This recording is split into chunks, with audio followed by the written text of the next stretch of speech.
Hey guys, Sean here. Welcome to the F1 Word and to a rundown of 3 F1 news stories that have been doing the rounds over the last few days. First up then, and Lewis Hamilton has once again jumped to the defence of Sebastian Vettel following the German's spin during last weekend's Bahrain Grand Prix. As I'm sure you'll remember, Hamilton and Vettel were wheel to wheel heading into turn 4, and as Vettel hit the throttle, his Ferrari spun, leaving him needing to pit for fresh rubber and repairs. The German took full responsibility for the mistake, with some putting it down to the gusty conditions, something Vettel, to be fair, said didn't help matters but reiterated that it was his own error. That has obviously led to more criticism being thrown his way, but Hamilton, who described the Ferrari driver as a great athlete, expects him to bounce back. There are too few of them to really look too much into it. It happens to all of us. Just because you're a multiple world champion, it doesn't mean you are not going to have off weekends. You look at Vettel's career and he's had stunning performances that far outweigh the weaker races. And when he's spun, for example, they are minuscule on the status that he's accumulated and created. He's a world champion and a great athlete. He will recover. If you've been following the channel for a while, or indeed if you've just been catching up on previous videos, you'll know that I'm usually very quick to leap to Sebastian Vettel's defence. So I don't really need to repeat what I usually say about his career because Hamilton has pretty much nailed it when talking about how his good races outweigh his bad ones. However, whichever way you want to dress it up, it is another mistake to add to those that we saw last season, and that has inevitably led to question marks over his future at Ferrari and indeed in F1. And whilst I understand why people will jump to that conclusion, in my view it's far too early in this season, 2019, to be asking that question. If he does this again a few more times between now and, let's say, the summer break, for example, then sure, let's have that conversation. However, there are 19 races left on the calendar, and based on the pace Ferrari showed in Bahrain, they should be right in this championship fight. I guess I'm kind of echoing what Lewis Hamilton said, but there is plenty of time for Vettel to bounce back this season, and I fully expect that he will, and that we're going to see a great title battle, especially if Bottas delivers his Australia form, Charles Leclerc can continue to perform how he did at the weekend, and Max Verstappen can bring himself into the mix. I will concede, though, that Sebastian Vettel simply cannot keep making these mistakes. And just quickly before I move on, and to address the inevitable comments that will come in saying it was the win that caused the spin and not his mistake, I'm going off what Vettel has said. And he has stated now on multiple occasions that it was his mistake, and let's face it, he's going to know better than any of us what happened in that moment. Next up, and Nico Hulkenberg has said that there is no point in hammering Renault's engine department following the team's double retirement in Bahrain, but has echoed what Cyril Abiteboul said after the race, urging the team to address the reliability issues. Hulkenberg and teammate Daniel Ricciardo both retired within seconds of each other on Sunday, with the German's car venting smoke and the Aussie's car shutting down. Speaking to motorsport.com, Hulkenberg also added that despite his retirement, he is encouraged by the car's early season race pace. It is a hard one to swallow, not just on me, but everyone. This is when you realise that F1 is about a team sport, the engine guys and everyone will be very devastated and down. So for sure, there is no point hammering on them. We need to work as a unit and help each other. I always felt we were in the mix. We are with the midfield pack. Maybe sometimes Haas can be a bit quicker, but we are there or thereabouts. It is very close. It is probably a bit track specific, but I always felt that we were not far away from them and even from leading the midfield. As you saw, McLaren was not far behind and Alpha was there too, so it is the little things that make a big difference. We certainly are in a good position, but we need to keep developing and improving this car to stay there.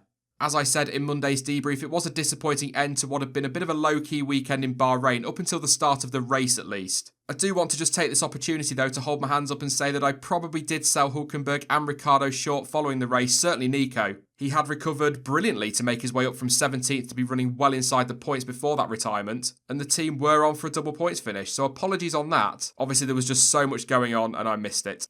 But overall, it hasn't been a particularly brilliant start to the season for Renault. I don't think that's an unfair statement. Perhaps it's because my expectations were incredibly high for them this year, because I felt like they would be best of the rest and would hit the ground running. However, having said that, and as I said about Sebastian Vettel, we have only had 2 races. There's a long way to go yet. The team have got some points on the board, which they picked up in Melbourne. And as we saw in Bahrain, the race pace is definitely there. So if they can nail that reliability, develop the car as well as we've seen over recent years and keep their pace, I think they'll be absolutely fine. It is still a frustrating start to the year though.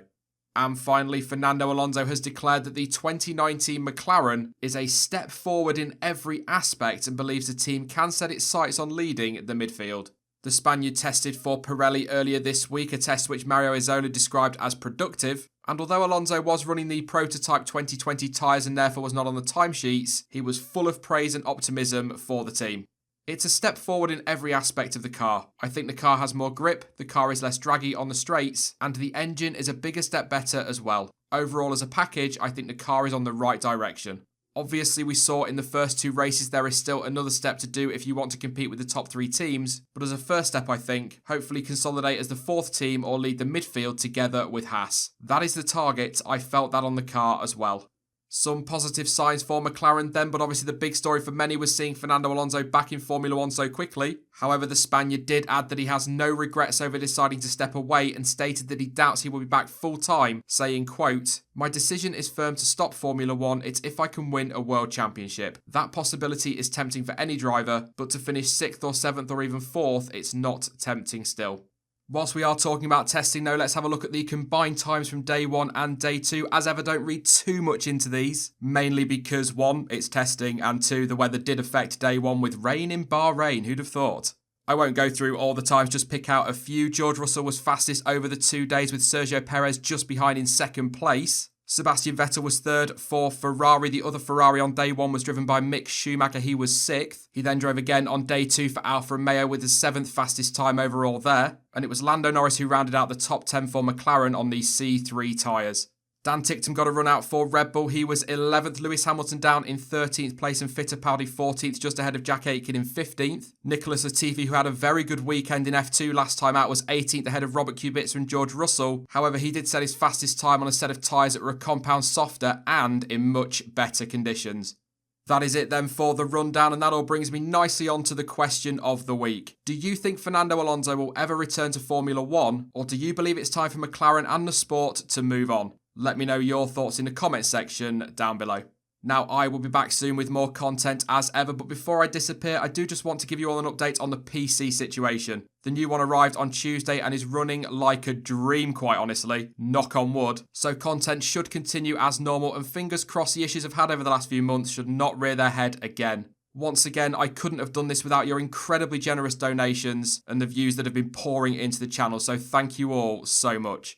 Don't forget you can follow me over on social media. Links to Twitter, Instagram, Facebook, and of course to Discord are all in the description down below. But as ever, thank you for watching. I've been Sean, this has been the F1 Word, and until next time, goodbye.